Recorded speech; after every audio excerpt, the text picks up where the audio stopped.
I can never forget the moment when my own husband stood there and watched as his mother raised that heavy metal crown decor piece, the same one that symbolized our city, and smashed it against my head. The world spun, pain flooded through me, and the sound of my daughter's screams still echoes in my ears. But that wasn't the end. Because right after that, when I thought things couldn't get worse, my husband took a step forward and did something I'll never forget for the rest of my life. Before we dive into the story, I'm really curious. Where in the US are you watching from, and what's the weather like tonight over there? Hello, my name is Andrea. I'm 30 years old, and this is the story of how the walls of my once perfect life began to crack, quietly, almost invisibly, until everything I loved stood on the edge of collapse. I was born and raised in Charlotte, North Carolina, the city people proudly call the Queen City.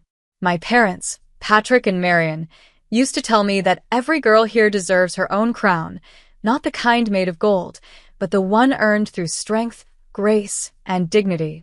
I believed them, maybe a little too much.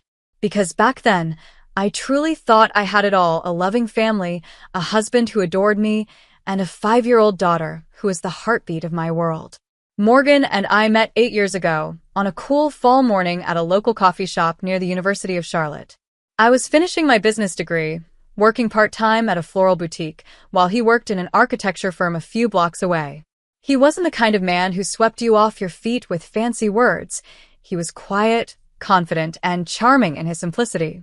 I remember the first thing he ever said to me, standing there with his sketchbook and coffee in hand.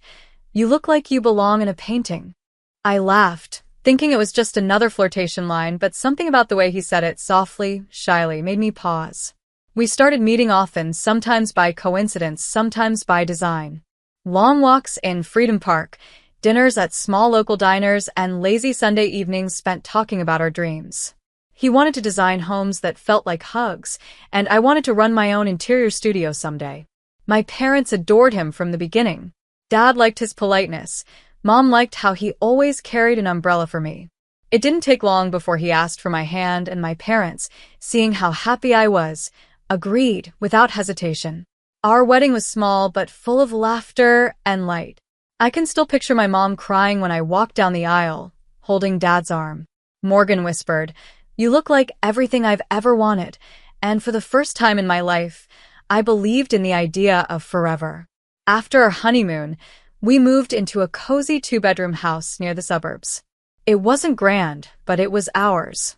The living room had a small window overlooking the street, and on the corner shelf stood a polished metal crown decor piece, Charlotte's city symbol. I had bought it the week we moved in, believing it would bring us luck. Little did I know that one day, it would become the silent witness to every storm that followed. A year later, our daughter Lona was born.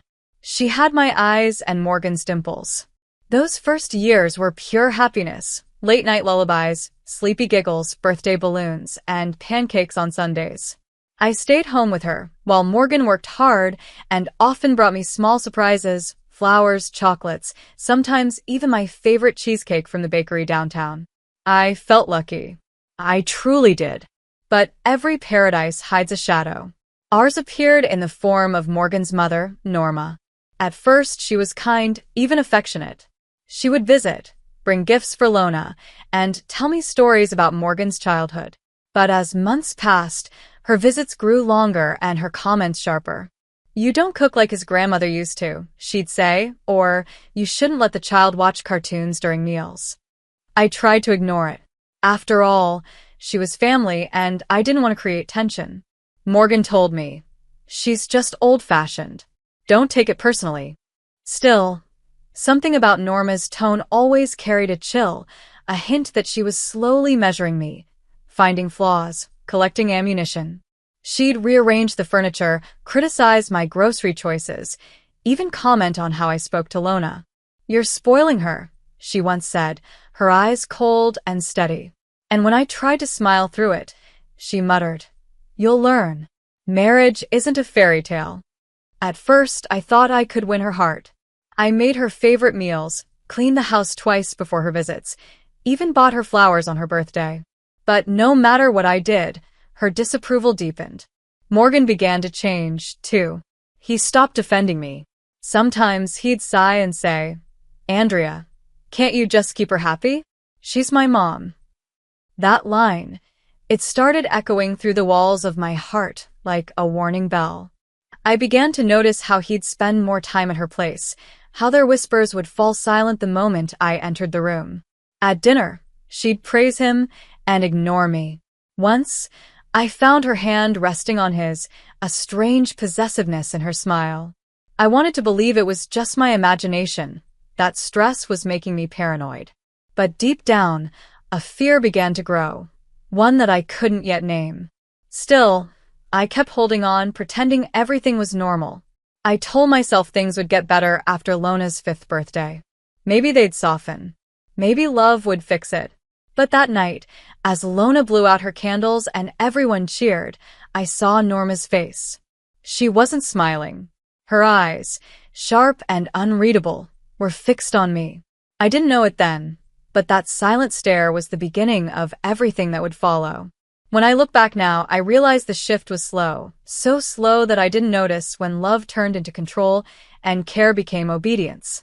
After Lona's 5th birthday, Norma practically moved into our lives. What started as a few days of helping out became weeks, then months. I didn't want to argue, especially since Morgan insisted it was just temporary. "She's lonely," he said. "It makes her happy to be around us." At first, I tried to accept it. I told myself it was good for Lona to have her grandmother close. But gradually, our home no longer felt like mine. Norma changed everything, literally. The cushions, the curtains, even the way the furniture faced. My favorite crown decor, the one symbol of Charlotte that once stood proudly on our shelf, she moved it aside to make space for a photo of Morgan and his late father. "It looks better this way," she told me with a smile that didn't reach her eyes. Small things began to sting. If dinner wasn't ready exactly when Morgan came home, Norma would sigh loudly. "In my day, wives didn't need reminders to take care of their husbands," she'd say, her words dipped in honey but sharpened like blades. Morgan wouldn't defend me anymore. Instead, he'd nod quietly and look away. I felt like a guest in my own kitchen. One morning, I found Norma going through my dresser drawers, folding my clothes as if I were her child. "I'm just helping," she said sweetly. But I knew what it meant. She wanted to own every inch of me, my space, my time, even my silence. Things grew worse when I discovered I was pregnant again. I thought maybe, just maybe, this new life could bring back our unity. But when I told Morgan, he looked more anxious than happy. "Already," he murmured. Norma's expression froze like glass. Later that evening, I overheard her whispering to him in the hallway. Her voice was low but cutting. "Another mouth to feed, another distraction. She's trapping you, Morgan. You'll never have a real life if she keeps pulling you down." I stood there, holding my breath, my hand instinctively resting on my belly. I wanted to step forward, scream, demand that he defend me. But I didn't. I was afraid. Afraid of losing him, afraid of what might happen if I fought back. In the following weeks, I noticed how Morgan began to distance himself more. He'd come home late, say he was working overtime, but sometimes I'd catch the faint scent of Norma's perfume on his jacket, a smell I'd come to recognize too well. He was spending every spare moment with her, even when I begged for help with Lona. "You're overreacting," he said one night when I confronted him. "Mom just understands me better than you do." That sentence broke something deep inside me. I stopped arguing after that. I focused on my pregnancy, on keeping myself calm. I still worked part-time from home as an interior consultant for a small agency. My clients liked my eye for detail, and it gave me a little independence. But even that Norma began to poison. "You don't need to work," she told me. "Your husband earns enough. Stay home and take care of your family." Her words might have sounded traditional to an outsider, but her tone said something else, something cold. It was about power. She wanted me dependent, voiceless. Then came the day my parents visited. Marion brought homemade soup, and Patrick, as always, carried his warm smile.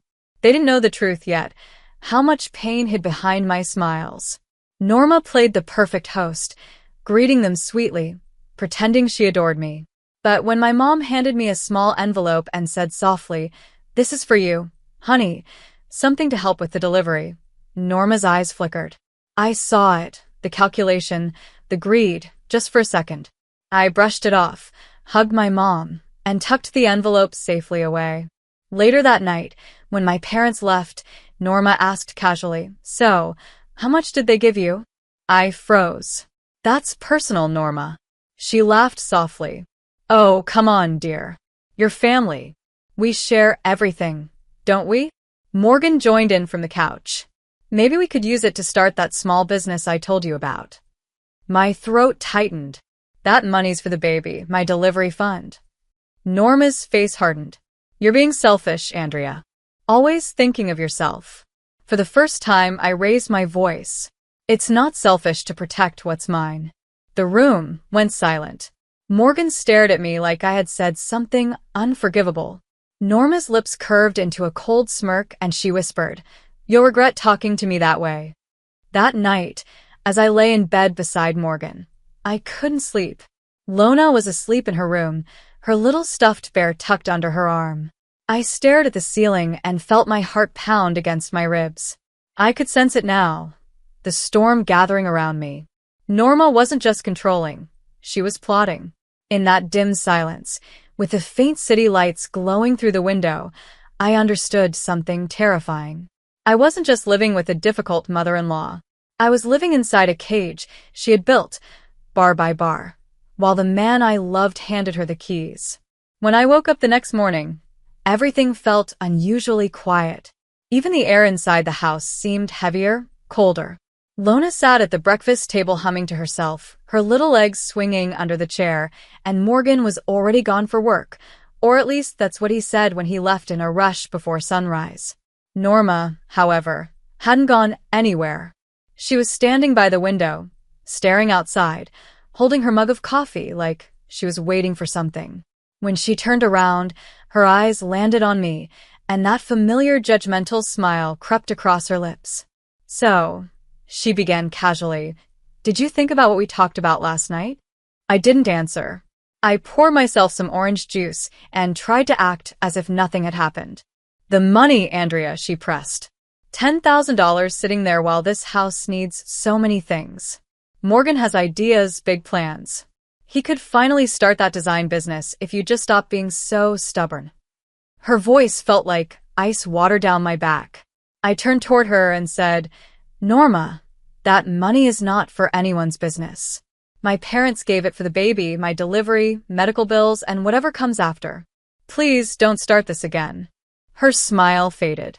"You really think your parents gave you that money? Everything you have belongs to my son now. Don't forget that." I wanted to reply, to shout that she was wrong, but Lona looked up at me with her big brown eyes, worried and confused. I didn't want her to see a fight, so I took her hand and said softly, "Finish your breakfast, sweetie. Mommy will take you to the park later." That afternoon, while Lona napped, I locked myself in the bedroom and called my mother. "Mom," I said, my voice trembling, "did you tell Norma how much money you gave me?" "No, of course not, honey," Marion replied. "We gave it to you, not them." "Why?" "Did she say something?" I hesitated. "She keeps asking for it. She wants Morgan to use it for some business idea." Mom's tone hardened.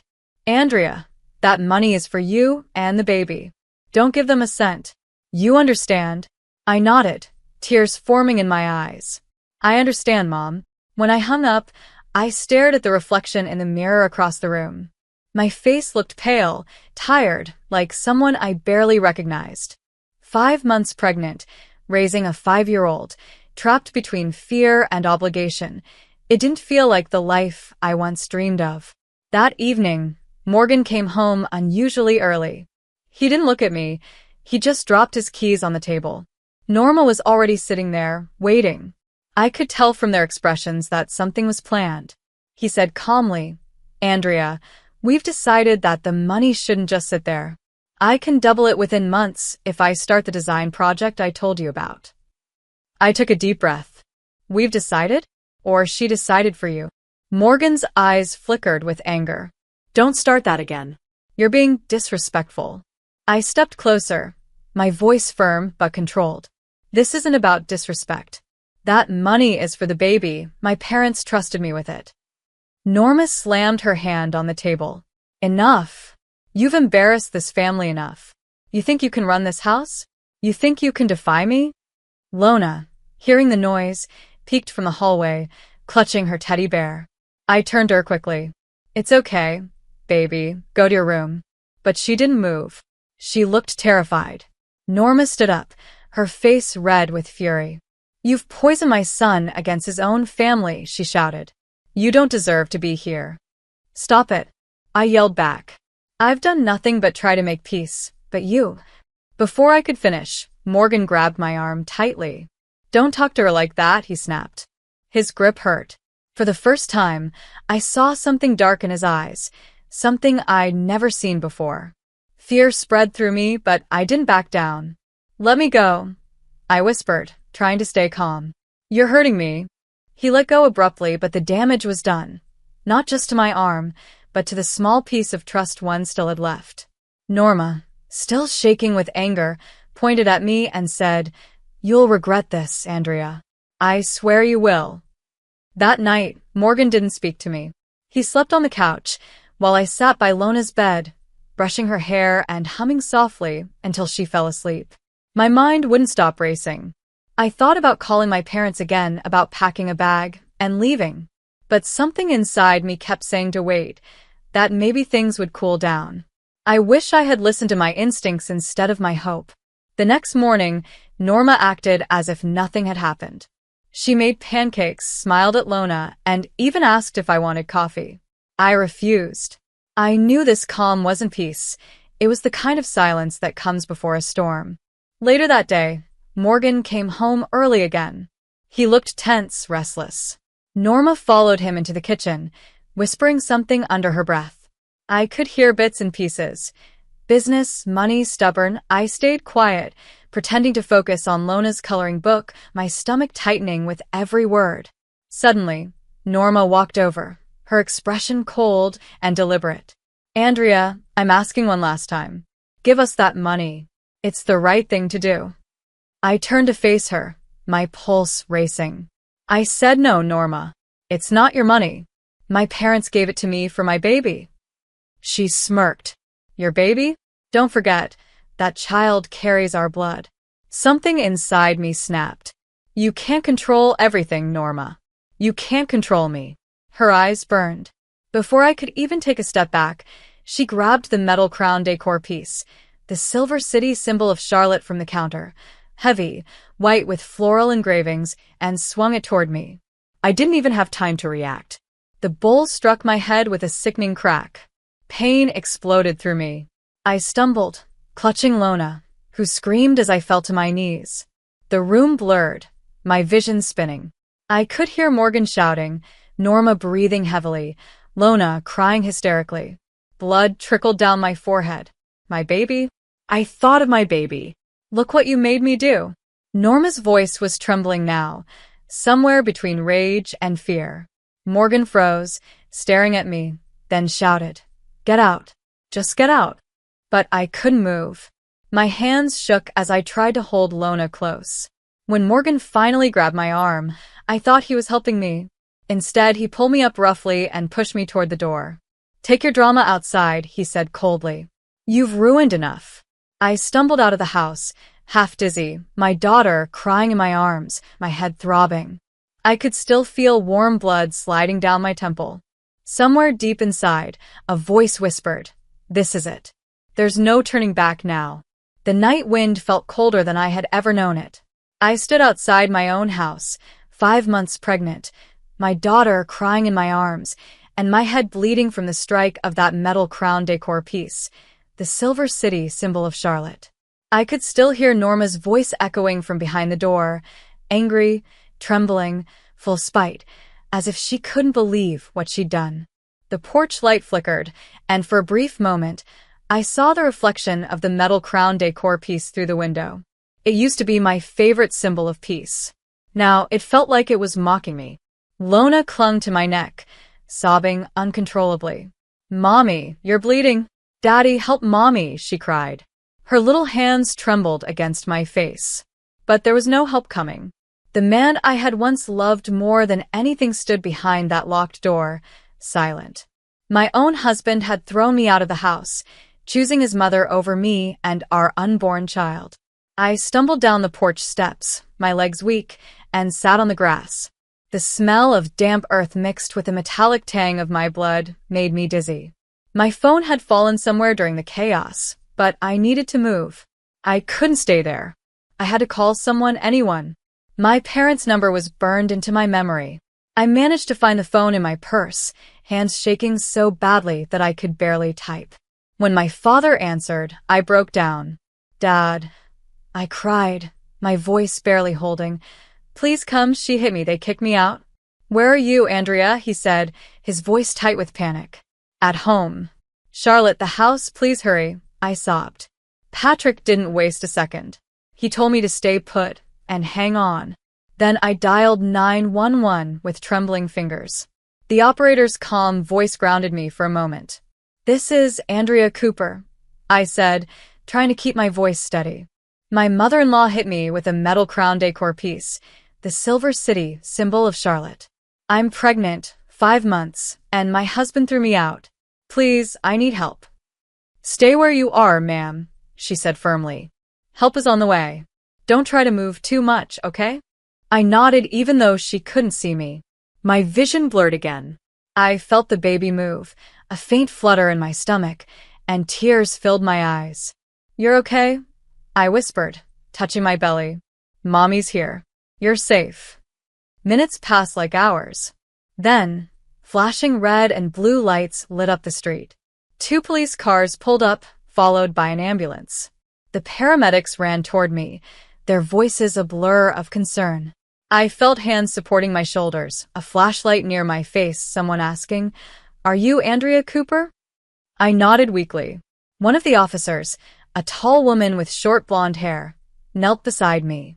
"You're safe now, ma'am. Can you tell us where the suspects are?" "Inside," I whispered. "Her name's Norma and my husband, Morgan. They hurt me." The officer exchanged a glance with her partner. Then one of them went to the door and began pounding on it. "Charlotte Police.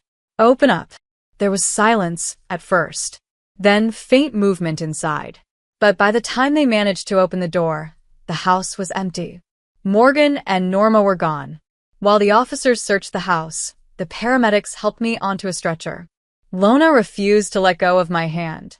"Mommy, are they going to take you away?" she cried. "No, sweetheart," I said softly. "They're going to help us." Inside the ambulance, the sirens wailed through the quiet streets of Charlotte. I stared at the ceiling lights as the medic cleaned the wound on my head. "It's a deep cut," he said, "but you'll be okay. Any dizziness or pain in your belly?" "A little," I said weakly. He placed a hand gently on my arm. "We'll check both you and the baby right away." At the hospital, the bright fluorescent lights burned my eyes. Doctors and nurses moved quickly around me. They performed an ultrasound, checked my vitals, and cleaned the wound again. After what felt like forever, a nurse smiled gently and said, "The baby's heartbeat is strong. You're both safe." Those words broke me. I cried silently, holding my stomach, whispering prayers of gratitude. Lona sat beside my hospital bed, her tiny hand resting on mine, her eyes wide and frightened. A few minutes later, my parents arrived. Marion gasped when she saw the bandage on my head, and Patrick's face turned pale with anger. "Who did this?" he demanded, his voice trembling. "Norma," I said softly. "And Morgan didn't stop her. He threw me out." My father clenched his fists, his jaw tightening. "I'm not letting this go. They're going to pay for this." My mother hugged me tightly, tears wetting my hospital gown. "You're safe now, my love. You're safe." The police arrived soon after to take my statement. The same female officer who had found me sat beside the bed, her tone gentle but professional. "Mrs. Cooper, we're going to file charges for assault and domestic violence. Do you want to press charges?" I nodded without hesitation. "Yes. I want them held accountable." "Good," she said. "We'll find them. They can't hide for long." By midnight, the hospital grew quieter. Lona had fallen asleep on a chair beside my bed, her teddy bear tucked under her arm. My mother sat beside her, while my father spoke softly with the officer near the door. I stared at the 4-line running through my arm, feeling both weak and strangely relieved. For the first time in years, I wasn't afraid to speak. I wasn't afraid to choose myself. 2 days later, the police informed us they had found Morgan and Norma hiding at a relative's house 2 towns away. Both were arrested without resistance. When I heard the news, I felt something shift inside me. Not joy, exactly, but peace. Justice had begun to move, slow but steady. When I was discharged from the hospital, I went home, not to Morgan's house, but to my parents. As we drove through the streets of Charlotte, I looked out the window at the city lights, thinking about how everything had changed. The woman who had once believed her marriage was unbreakable was gone. In her place stood someone stronger, someone who knew what it meant to fight for her own survival. That night, lying in my old bedroom, I held Lona close. The faint city hum outside the window mixed with her soft breathing. My hand rested on my belly, feeling the rhythmic heartbeat within. "Mommy," Lona whispered sleepily. "Are we going home soon?" I kissed her forehead. "We already are, sweetheart. We're home now." I didn't know what tomorrow would bring, the court hearings, the questions, the judgment. But for the first time, I wasn't scared of the unknown. Because that night, after everything, I realized something powerful. The worst storm had already passed, and I was still standing. The next few days at my parents' home felt like waking up in a place where peace still existed, yet my body and heart carried the weight of the violence I'd survived. The doctors had advised rest, but sleep rarely came. Each time I closed my eyes, I saw the metal crown decor piece, the Silver City symbol of Charlotte shattering against my skull, felt the sting of betrayal as Morgan's hands pushed me out of the house. But then I'd hear Lona's soft breathing beside me and remind myself I was alive. My baby was alive. And that meant the fight wasn't over. 2 days after returning home, Officer Carter from the Charlotte Police Department called to update me. "Andrea," he said, "both suspects, Morgan and Norma Cooper, have been taken into custody. We've charged them with aggravated assault, domestic violence, and child endangerment." Hearing those words made my stomach twist. The people who once shared my dinner table were now behind bars. I didn't know if I felt relief or grief, maybe both. But I knew justice had to run its course. "Thank you, officer," I said softly. "Please make sure my statement includes everything, especially what happened in front of my daughter." "Don't worry," he assured me. "We've got it all on record. The DA's office will contact you soon for court proceedings."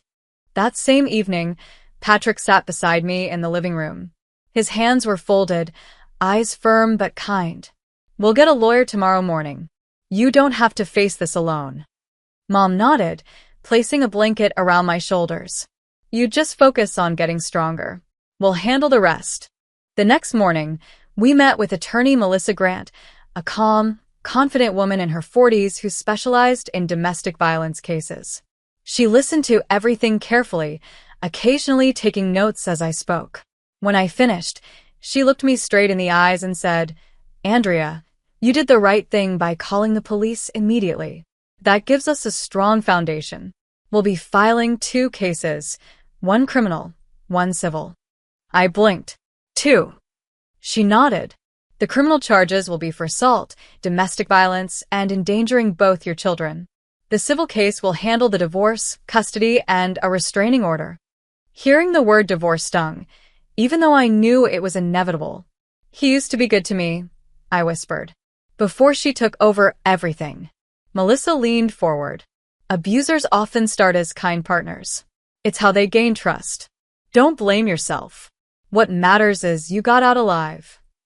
We spent hours going through the details, the pregnancy, the $10,000 fund, the attack, even the hospital report. I had to sign multiple documents and provide medical records for evidence.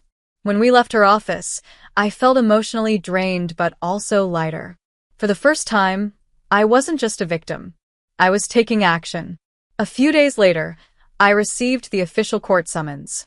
Due to my pregnancy, Melissa requested that my testimony be delivered through a secure video link, which the judge approved.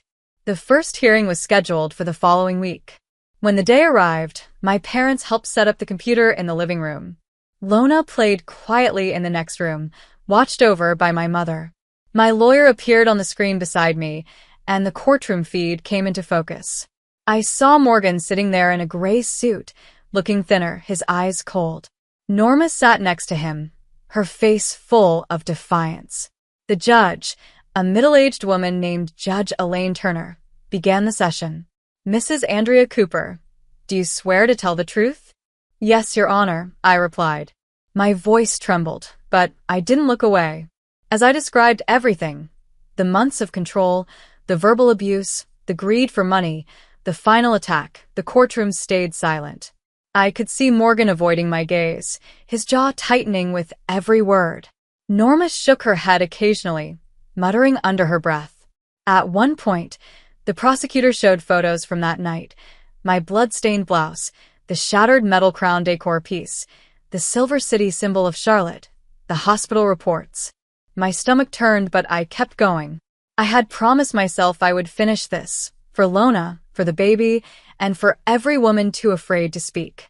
When my testimony ended, Judge Turner took a long pause before saying, "Mrs. Cooper, your courage is commendable.